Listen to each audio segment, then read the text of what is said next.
Funny how in person it looks a bit different, and when I look at the screen on the camera, it doesn't look as good.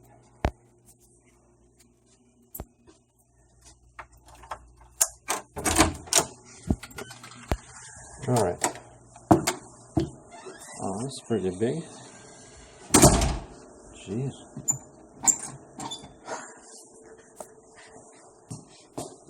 Look at this.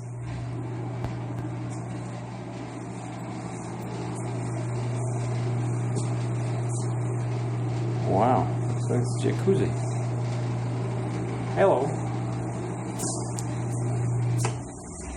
That's a humongous.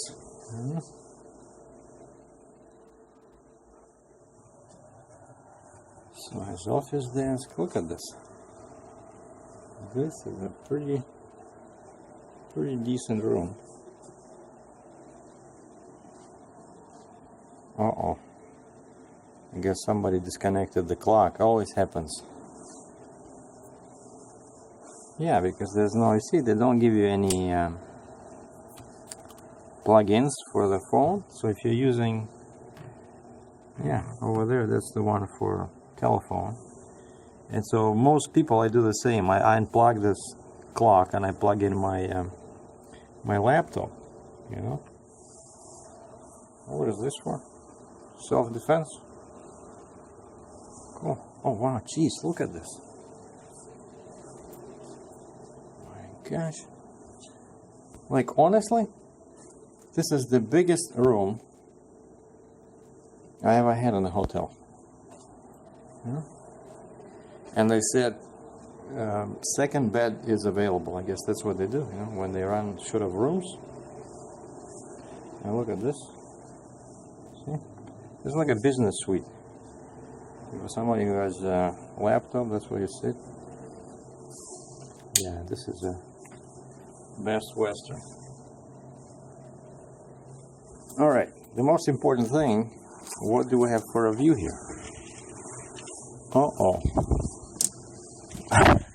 No, not much. A field with an antenna. Actually, it doesn't. I think I can see a freeway from here. Nice chair.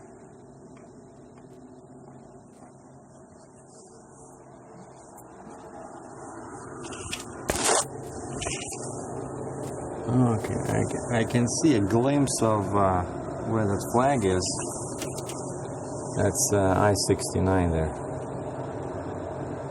But I thought maybe I would be looking at the highway, but no.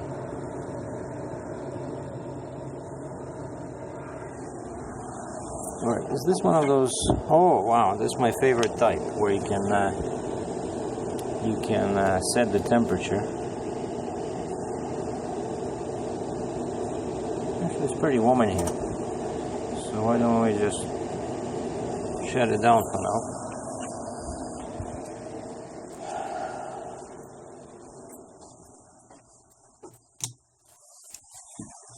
See, I'll do the same thing because I don't want to use my laptop at the desk over there. I want to sit here while I'm watching the TV 30 feet away. Okay, in case you're wondering, it's $104 US per night. You know, I work hard, might as well play hard, right? I saved some money in that dry county in Kentucky.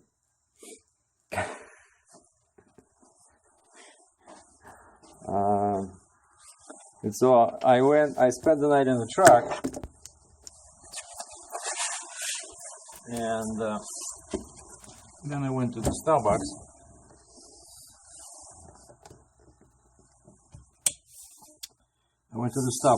And then my phone rang, and some guy called me from Massachusetts. Says he's been watching my channel for a long time, and he's runs a construction/trucking company. Gave me some tips, nice tips about spec for the new truck. might as well mention those in case somebody's also going through the same headache of specing a new truck. I brought my tablet with me because for some reason, like, there's a big update available now for Android operating system, but because I'm in the States, I'm roaming, and I tried everything. It would not allow me to update even over my data connection. It's asking for Wi-Fi, and now I'm at the hotel. I'll be using the Wi-Fi, so at least I'll be able to update the operating system. You know, that's probably a big update. And I was making notes here, and this guy, let's call him Derek, he said that now they have trouble, like he runs dump trucks, and they have a couple of, I believe, heavy haul, like a sleeper trucks, but he said they removed the sleeper from one of them because they mostly run regional and local. And he said he'd go with a self-steering axle because he says they see problems in New York State, for example. But I've been running there with no problems because I only put it down when I have a permit, right? So yeah, without a permit, if you're running legal on a dump truck, right? I don't know. I'm not too familiar with the dump truck regulations. But even in Ontario, we have what's called SPIF. And this SPIF regulation actually prohibits the use of traditional non-steer axles, and yet heavy haul is a separate, area.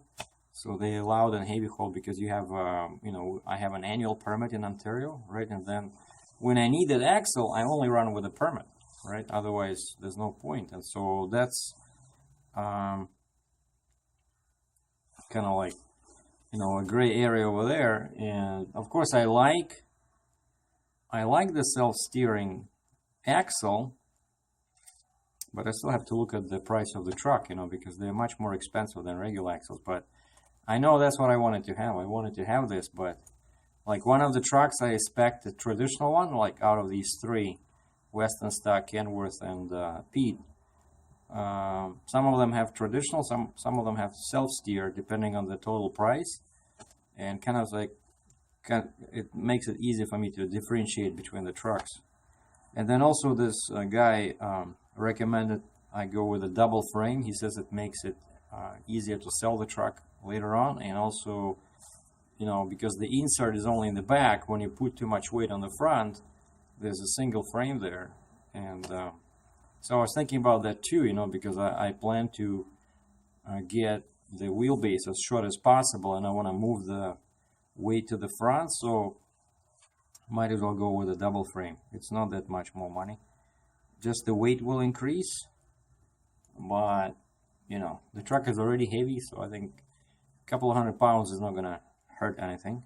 And I asked him about tires and ratios, and he says because they have lots of mountains in there where he's running, they have 410 and slower, but they use big tires. They use 11-aught 24.5s. Because the guy just says he likes them, the truck rides better, and 24.5 tires, they have a higher load rating, and they're heavier, and also they make the truck sit about 1 inch taller. And I was thinking about that because right now I have this tank, right, which is pretty light, and I want to go to, let's say, setting 2 on the gooseneck. I have 5. 1 is the lowest, 5 is the highest. But I cannot even, if I go to 2, the front of the trailer will be sitting like this much off the ground. So let alone 1, I cannot go to 1 because I'll be just scratching the asphalt even on a flat, on a flat road. And so having 20, and I have 11-aught 22.5 tires. So having 24.5 would allow to increase the truck's height by 1 inch, and so it would give me more usable settings on the gooseneck, because I never thought I would want to increase the height, but that's what happens. Yeah, I know overall height is, of course, the lower the better with the big load, but what's the point you know, if you cannot go to the lowest setting, you know, it just gets too low. So 24.5s would make sense, you know. And he also gave me some pointers about tire brands, like what they use. I asked him what they use on the front. He says they like Goodyear because it's a heavy, you know, dump truck and the heavy haul truck. They have big tire in the front. So not Michelin. For some reason, he says they didn't have much luck with Michelin. My bad experience was with Bridgestone. Like, they run fine, perfect on the drive axles, but in the front they just don't last. And that's it. That's what I've been doing today. So more research, was answering questions on my YouTube channel, and then the other driver who has that big load, the long cylinder, called me and said that the customer called him, and now they want us to deliver all at the same time, and looks like now we don't have to wait. I have to sit here till Monday anyway because of the weekend, and I'm 11.3 wide. But so Monday morning I'll start trucking, and probably we can deliver. The load goes to near Toronto, Ontario, Canada. I might deliver Tuesday morning, but we'll know for sure what time they want us there. So if not, then I'll just park the truck in my, parking area and wait for further instructions. So for now, I'm just relaxing. I'm gonna do updating of all my gadgets using the Wi-Fi, watch some movies, watch TV, and hope for good weather on Monday and Tuesday. So have a good weekend, boys and girls. Thanks for watching.